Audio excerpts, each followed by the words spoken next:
الرحمن الرحیم سبسکرائب کریں ہمارے چینل دل سے دین کی باتیں اچھی پیاری پیاری اسلامک ویڈیو دیکھنے کے لیے۔ پیارے سامعین، آج ہم سنیں گے صحابی رسول صلی اللہ علیہ وسلم خالد بن ولید رضی اللہ تعالی عنہ کا بیان قاری حنیف ملتانی سے۔ جن لوگوں نے ادب کیا ان کے مقدر جاگ اٹھے، ان لوگوں کو خداوند کریم نے دنیائی میں بخت لگائے۔ حضرت خالد بن ولید رضی اللہ تعالی عنہ اطلاع دی گئی، خبر ملی کہ عیسائی سردار عیسائی بادشاہ 1.5 لاکھ کے قریب فوج لے کر مسلمانوں پہ حملہ کرنے کے لیے آیا ہے۔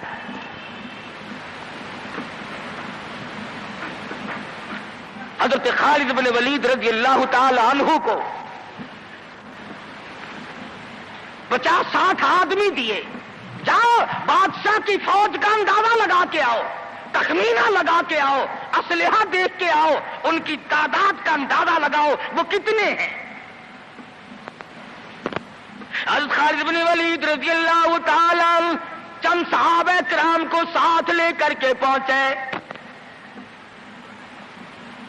عیسائی بادشاہ کو پتہ چلا، اس نے حضرت خالد بن ولید رضی اللہ تعالی عنہ کو بلایا اور کہنے لگا کہ دیکھو جنگ اچھی چیز نہیں ہے، ہم سے صلح کر لو، ہم سے صلح کر لو۔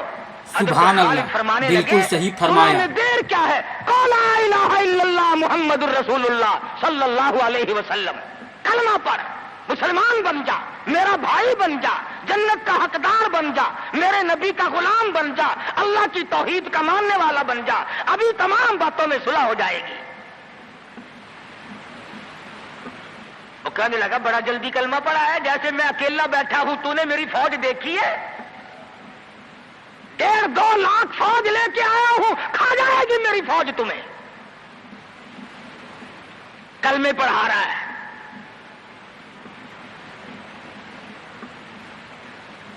حضرت خالد کو کہنے لگا تجھے پتا نہیں تو کس کے سامنے کھڑا ہے؟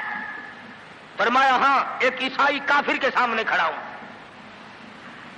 وہ کہنے لگا ہے کوئی جلاد؟ فوراً تلوار لے کر حاضر ہو گئے، کہا اس گستاخ کی گردن کاٹ مارو۔ بے شک بے شک، اللہ حضرت خالد اکبر۔ کے ساتھ 2 آدمی اور تھے، انہوں نے یہ نہیں کہا ہے جی اجی ہم تو یوں ہی بات کر رہے تھے جی، اجی آپ برہم ہو گئے، اجی حضور آپ ناراض ہو گئے۔ حضرت خالد نے یہ نہیں فرمایا کہ باہر والوں کو اطلاع کر دو، وہ 50-60 آدمی تو ہمارے ساتھ مل جائے۔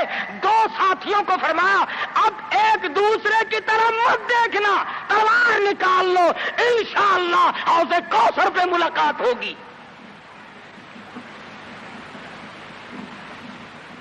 3 آدمی 1.5-2 لاکھ کے مقابلے میں ٹکرا گئے،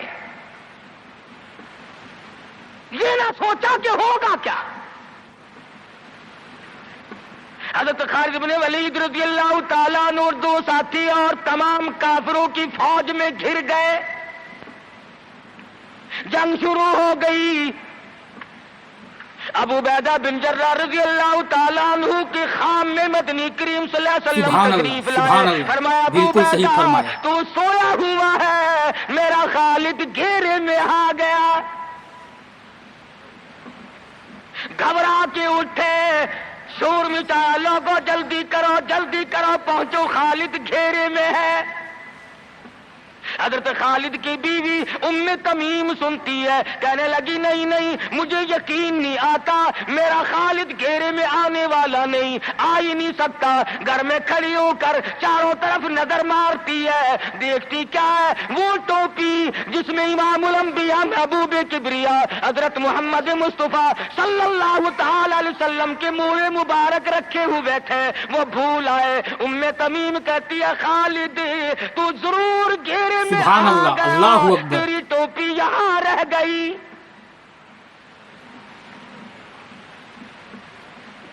ام تمیم نے ٹوپی لے کر کے شور نہیں مچایا، کپڑے نہیں پھاڑے، چہرہ نہیں نوچا، ابو عبیدہ کے پاس نہیں آئی، بغل میں ٹوپی دبائی، برقع اوڑھا، گھوڑے پہ سوار ہوئی، تلوار لے کر گھوڑے کو سر پٹ چھوڑ دیا۔ صحابہ دیکھ رہے تھے، ارے یہ کون ہے؟ یہ کوئی جاسوس معلوم ہوتا ہے، اسے پکڑو پکڑو پکڑو۔ صحابہ نے گھوڑے دوڑائے، گھیرے میں لے لیا، پوچھا برقع پوش تو کون ہے؟ کہنے لگی نہ چھیڑو، خالد کی بیوی ام تمیم ہوں۔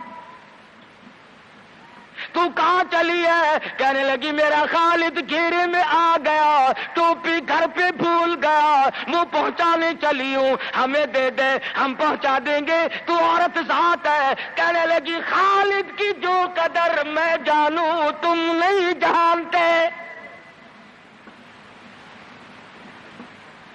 جان دے دوں گی مگر ٹوپی کسی کو نہ دوں گی۔ نکل پڑی، آ کے دیکھا تلواریں چل رہی ہیں، گاجر مولی کی طرح آدمی کٹ رہے ہیں، حضرت خالد بن ولید بیچ میں ہے، ام تمیم نے تلوار نکال کر چلانی شروع کر دی، سبحان اللہ، گاجر کی طرح بالکل لوگوں صحیح کو فرمایا۔ کاٹ مارا۔ خود حضرت خالد کہتے ہیں او میرے ساتھیوں، اس نوجوان کو پہچانو، اس برقع پوش کو پہچانو، اس نقاب پوش کو پہچانو، یہ کون ہے؟ جب سامنے گئی نقاب اٹھا کے کہنے لگی خالد تیری بیوی ام تمیم ہوں، یہ ٹوپی بھول آئے ہو، پہنچانے آئی ہوں۔ اور کراچی کے مسلمانوں تم نے کبھی سوچا نہیں خالد کے سر پہ نبی کی ٹوپی نہیں، جس میں نبی کے بال رکھے ہوئے تھے، وہ گھیرے میں آ گئے۔ آج تیرے پاس قرآن نہیں، تو گھیرے میں ہے۔ وہ ٹوپی گھر پہ بھول آیا تھا، تو قرآن کو مسجد میں قید کر کے آیا، آج تو کفر کے لرزے میں پھنسا ہوا ہے، تو گھیرے میں ہے، تجھے کوئی نہیں نکال سکتا اللہ کے قرآن کے سوا۔ بے شک بے شک، اللہ اکبر۔ تم کتنی عسکری طاقت بڑھاؤ، تم تعداد بڑھا لو، تم چھوٹے بڑے زور لگاؤ، کتنی تم کوشش کرو، خدا کی قسم جب تک تم اللہ کا قرآن لے کر کے نہیں بیٹھتے اس وقت تک تمہارا گھیرا نہیں ٹوٹ سکتا۔ تم نے اللہ کے قرآن کو مسجد میں قید کر دیا۔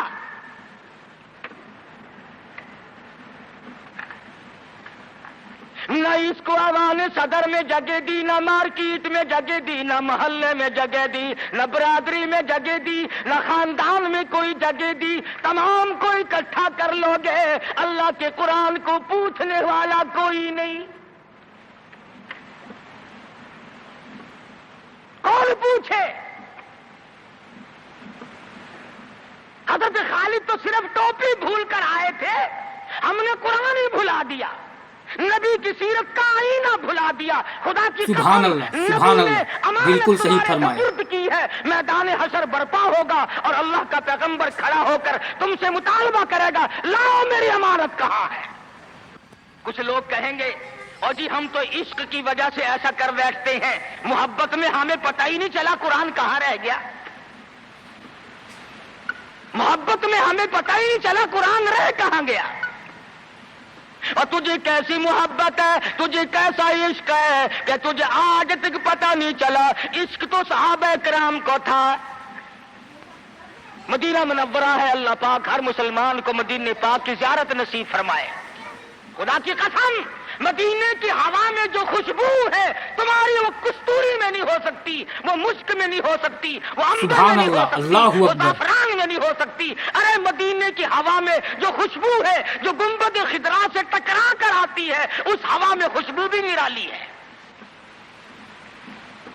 صحابہ کہتے ہیں کہ جب ہم نبی صلی اللہ علیہ وسلم کو تلاش کرنے کے لیے نکلتے تو کسی سے پوچھتے نہیں پھرتے تھے، بلکہ مدینے کی ہوا بتاتی تھی ادھر آؤ ادھر آؤ، حضور ادھر تشریف لے گئے۔ مدینہ منورہ میں ایک جنگ کی تیاری فرمائی، صحابہ کرام کا لشکر تیار فرمایا حضور اکرم صلی اللہ علیہ وسلم نے۔ جمعے کا دن ہے، صبح کا وقت ہے، لشکر کو ساتھ لے کر کے تشریف لے گئے، 2-3 میل تک رخصت فرمانے کے لیے گئے، دعا کر کے واپس آ گئے، اللہ تمہیں کامیاب فرمائے۔ صحابی ہے حضور اکرم، سب کہہ دو صلی اللہ علیہ وسلم کا۔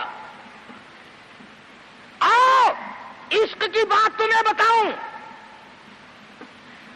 حضور اکرم صلی اللہ علیہ وسلم نے روانگی کے وقت فرما دیا توجہ کرنا، لشکر کو رخصت کرتے وقت فرما دیا، اور میرے دیوانوں اور پروانوں اور میرے جانثاروں بات سنو، پہلے جھنڈا جعفر طیار رضی اللہ تعالیٰ عنہ کے ہاتھ میں دینا، سبحان اللہ، پھر جھنڈا بالکل صحیح عبداللہ فرمایا، بن روا کے ہاتھ میں دینا، پھر جھنڈا اسامہ بن زید کے ہاتھ میں دینا۔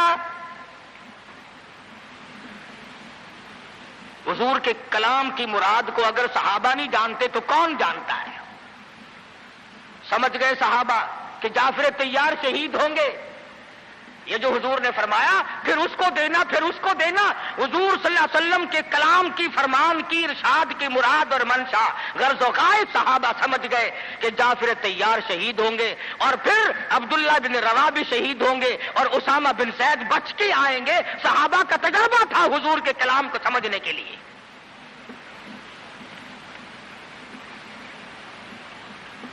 عبداللہ ابن روا رضی اللہ تعالی عنہ نے سوچا کہ تسلی تو میری ہو گئی کہ میں شہید ہوں گا، اس جنگ میں واپس نہیں آؤں گا، مگر چلو جمعے کا دن ہے، بے شک بے شک، سواری اللہ میری اکبر، بڑی تیز ہے، میں آخری جمعہ سرکار دو عالم صلی اللہ علیہ وسلم کے پیچھے کیوں نہ پڑھوں، اور جمعہ پڑھ کے جاؤں گا، ایک مرتبہ اور اپنے آقا کا دیدار کروں گا۔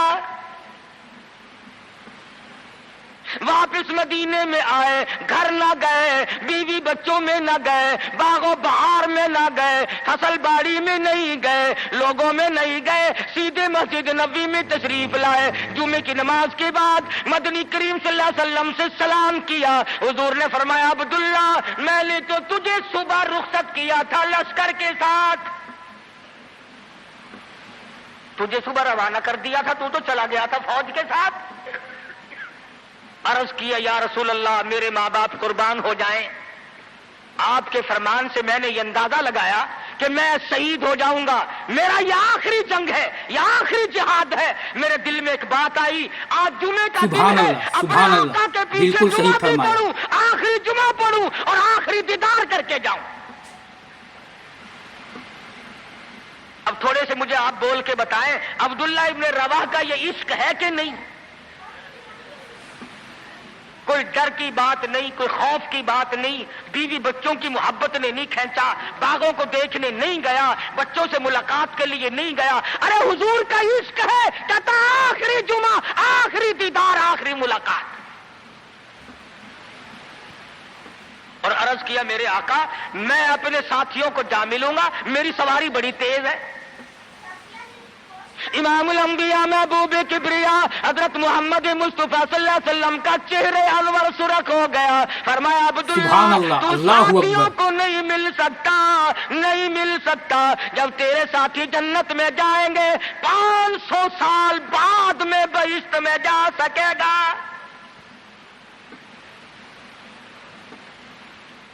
کیوں؟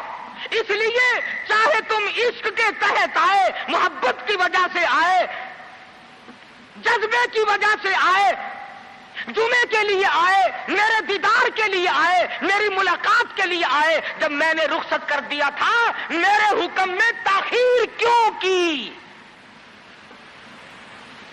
پتا چلا عشق بھی وہ مقبول ہے جو حضور کی غلامی کے اندر ہو۔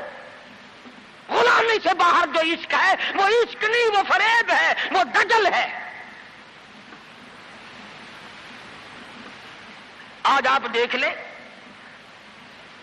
نام دیکھو، شکل دیکھو، نام ہوگا عاشق رسول، اور شکل دیکھو تو خدا کی قسم بالکل ایسا معلوم ہوگا جیسے اندرا کا بھتیجا ہو۔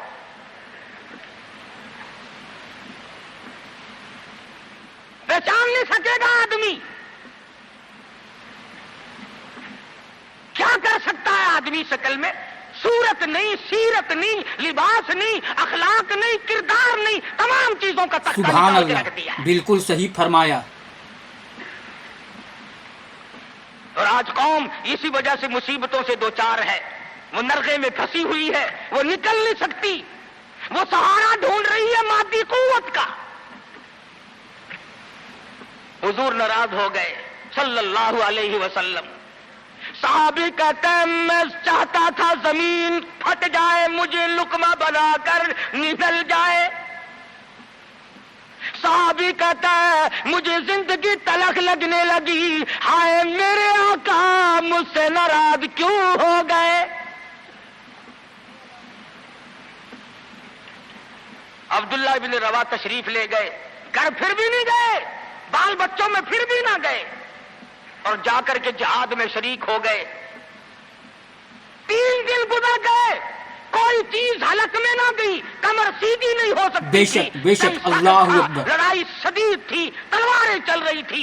عبداللہ بن روا فرماتے ہیں مجھے بھوک لگی، سیدھا کھڑا نہیں ہو سکتا تھا، مجھے یاد آیا میرے تھیلے میں گوشت کے خشک ٹکڑے موجود ہیں، میں ان کو منہ میں لے کر ذرا چوسنے لگا، مجھے مدینے کا باغ یاد آیا، مجھے بیوی یاد آئی، مجھے اولاد یاد آئی۔ اے نبی کے دیوانے کا طرز زندگی دیکھ۔ صحابی کہتا ہے میں نے انگلی حلق میں ڈال کر وہ بوٹی باہر نکال دی، کہا اچھا میں تجھے کچھ کھانے کے لیے دینے لگا ہوں تو یہاں بیٹھ کر گھر یاد آیا، کھڑے ہو گئے اور فرمانے لگی اور میری بیوی اور تمہیں طلاق ہو،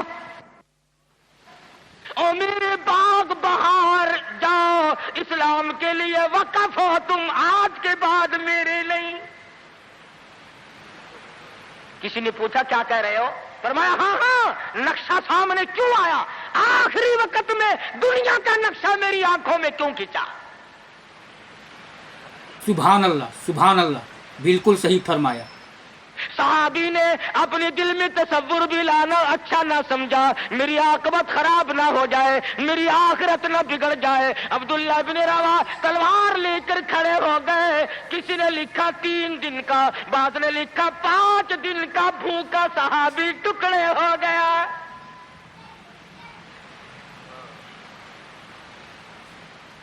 یہ تھا عشق جسے عشق کہا جاتا ہے، لیکن حضور کی اندازہ لگاؤ حکم میں تاخیر کی وجہ سے 500 سال بعد کو بہشت میں جا سکے گا، اور جنہوں نے حضور کے احکام کو سرے سے ٹھکرا دیا، سرے سے ماننا ہی نہیں، انکار کر دیا، اب یہ فیصلہ تم کرو، اب یہ فتویٰ تم دو کہ وہ جنت میں کب جائیں گے۔ سبحان اللہ، اللہ اکبر۔ امام الانبیاء محبوب کبریا حضرت محمد مصطفیٰ صلی اللہ تعالی علیہ وسلم کے دیوانوں نے حد کر دی، پروانوں نے حد کر دی، جس صورت سے بھی ان کو لگایا گیا اسی صورت سے وہ آگے بڑھتے رہے۔ فاروق اعظم کی حکومت ہے، سب کہہ دو رضی اللہ تعالی عنہ۔ مصر کے علاقے میں کافروں نے ایک سازش بنائی، لڑکیوں کو ہار و سنگار کر کے کوٹھے پہ کھڑا کر دیا۔ پروگرام مسلمانوں کو پہلے معلوم ہو گیا کہ مسلمان فوج کے کلچر کو تباہ کرنا چاہتے ہیں، مسلمان کے اخلاق و کردار کو برباد کرنا چاہتے ہیں۔ فاروق اعظم کو خط لکھا، اور راستہ کوئی نہیں فوج کے گزرنے کا، ایک ہی راستہ ہے، اور اس راستے کو خراب کر دیا گیا، اس راستے میں کانٹے بچھا دیے گئے، حسن کی دولت بکھیر دی گئی تاکہ مسلمانوں کا دل خراب ہو۔ ارے یہ کافر کا بھی عقیدہ ہے کہ اگر مسلمان کا پاؤں پھسل گیا پھر یہ جہنم سے اڑے نہیں ٹھہرتا۔